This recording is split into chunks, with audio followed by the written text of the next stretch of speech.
Minasan, konnichiwa, Zamurai Engineer desu. In this video, I will introduce another engineering product. This. So if you can see, I have here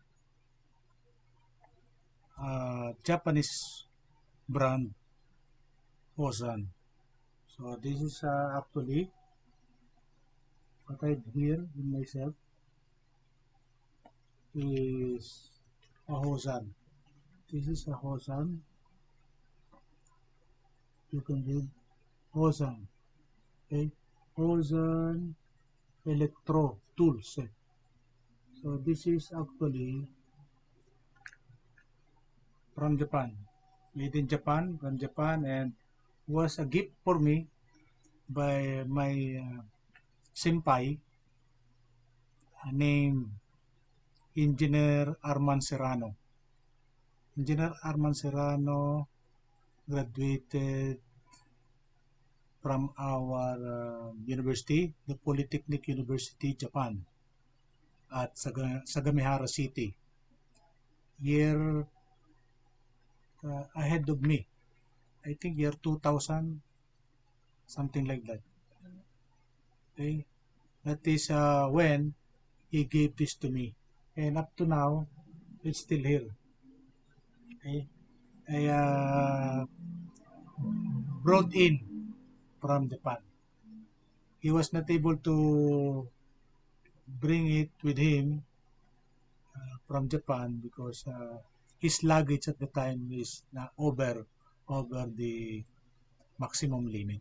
So for his good grace, he blessed me with this tool set. So there are complete set of useful product. So soldering iron, we have soldering lead, we have several tools here, and actually crimping tools, and more on electronics use. And I also provided some other very important things added to this set.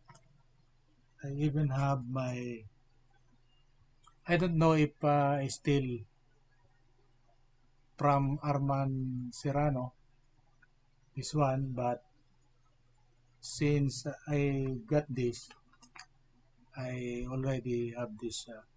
This is a measuring tape. This is a measuring tape. You can use this. Okay. Very thin measuring tape. Okay, okay, like that. Okay, measuring tape. Already too old. So about 20 years. So this is about 20 years, no? Since he gave it to me. For example, he used this for 5 years. So this is about 25 years. This is about 25 years. Okay. So there are 25 years that you can see, you can look. Japanese product, 25 years. There are no what? There are no ferric oxide. There is no ferric oxide here. You will take a look. There is no ferric oxide. Okay, 20, more than 20 years. We can average it at about 23 years. There is no ferric oxide. Okay, in our local lingo, ferric oxide is kalawang. No? Okay? There's no rust. Okay? Okay, so very good product. I also provided this my own precision production line quality, precision calibrated measuring rule. Okay? Metallic, too thin. Okay, and this is actually JIS. You will notice JIS standard. Where is the camera? JIS standard. There. JIS standard, and the name of the company Shinwa. Shinwa here. Shinwa. In Japanese, in Japanese writing, same Shinwa. This is very useful for me, and still very thankful to my senpai engineer ARMAN Serrano, which graduated from our alma mater, the Polytechnic University, PTU Japan, as he is a software engineer.